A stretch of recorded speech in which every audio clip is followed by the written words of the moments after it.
Curiosity. Curiosity. Curiosity.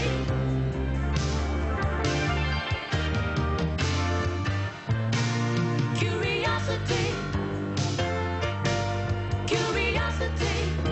Yeah, curiosity.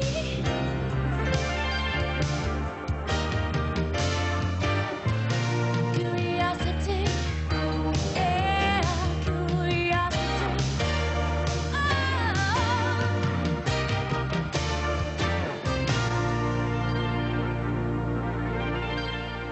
Hello, welcome to the Curiosity Show. A while ago we showed you how to lift up 4 matchsticks with one. Do you remember that?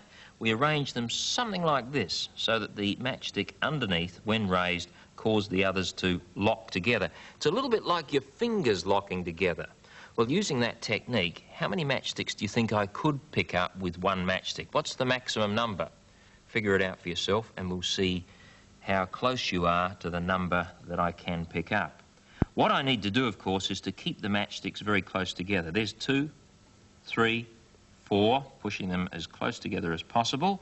Then 5, 6, 7, working back towards the handle, 8, 9, 10, we're almost out of space, 11, 12. I've got just enough to hang on to here, and I'll use the 13th matchstick as the locking device across the top. And now for the really hard part, lifting that match underneath. It's important to keep it horizontal, and as you raise it, make sure that the heads of the matchsticks stay level. If they don't, you won't catch all the matchsticks with the locking match. So you can see I'm just pushing them from below so that they stay almost level. There's one almost slipped out on that side, bring it back. And it'll take a bit of patience. It may not work first time, but if you are patient, you'll be able to show your friends that it is possible to lift 13 matchsticks with just one. We're almost off the table now. We haven't lost any matchsticks yet. That one's almost gone. So is this one on this side and the one near the end. Now that one's almost slipped out, and so is that one. They're back in position. The locking match has got all of them trapped, I think. And so here's the last part. Up off the table. There we are.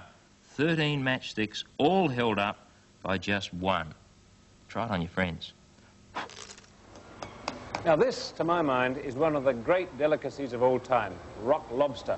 And you see them lined up in the fish shops, lobsters and crabs, bright red, ready for people to come along and have a great meal, once you can get through that hard outer coat. The trouble is, people who've only seen them like that tend to think that crabs and lobsters and yabbies and other crustaceans are bright red in life. And they're not. This bright red only comes when they're cooked. Living, they're really quite different colours, and very beautiful colours too. Let me show you with a live one that size. Here we are.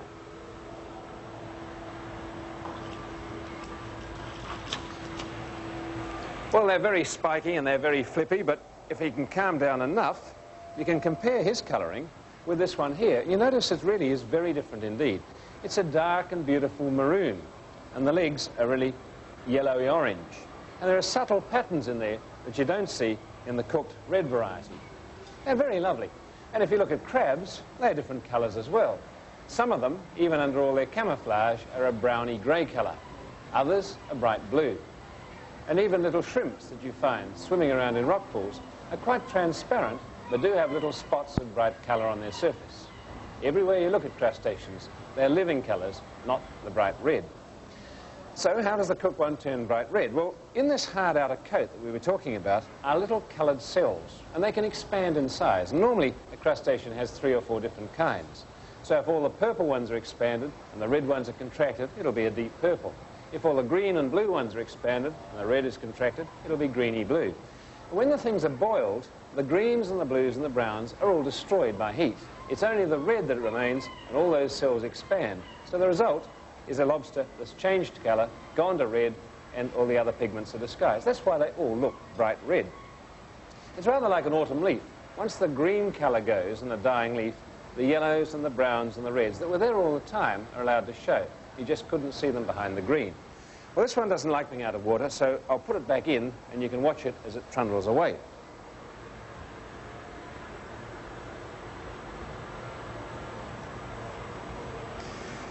back to the Cook variety. And once I get through that outer coat, I'm in for a treat. But really, I suppose that outer coat warrants a bit of attention as well. King Henry VIII was a very fat king, and as he grew, he had to throw away his old suits of armour that didn't fit anymore. They're still preserved. You can see them in the Tower of London if you go to England. But it meant that as he grew, he just shed coat after coat, and each one was bigger. And the same thing is true of things like the lobster. As they grow, they have to throw off this hard outer protection, grow a bit, and then secrete a new one. And so if you find a lobster of that size, or like the one I just put back, you would find it left behind, somewhere along the line, this. Now, it looks like a dead lobster, but it's not. It's very light, completely empty, and there's always a telltale sign just here, where the chest part meets the tail part. It's a hole, and the live lobster came out of that, leaving this coat behind. And of course, as they grow, they keep shedding bigger and bigger ones, like Henry VIII, until in the end you can have absolute giant exoskeletons, that's what they're called, left behind by the largest lobsters of all. The one that left this behind is still growing and will leave an even bigger one. Once again, the opening there tells you it's an exoskeleton, thrown away, not a dead lobster. And the other crustaceans do it too. This crab has left an exoskeleton that's falling apart now, but if I lift up this back section, you can see the telltale sign that shows you a crab once lived in there has emerged to grow bigger. Well, enough talk. On to my meal. My money, this one looks as beautiful as you could get. But don't forget, when you see the bright red ones, the living ones have a charm all of their own. Cheers.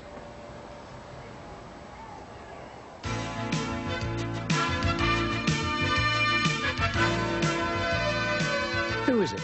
He's one of the world's most famous explorers and inventors. In 1943, he developed the aqualung, making it possible to undertake exploration of the ocean's depths. For over 40 years now, he and his team of divers, scientists and crew on the Calypso, and more recently the Alcyone, have probed the underwater world. They've revealed its wonders through countless books, films and research. He is Jacques-Yves Cousteau. Coming up, I'll look at some things always getting themselves into hot water, and Dean will find a solution.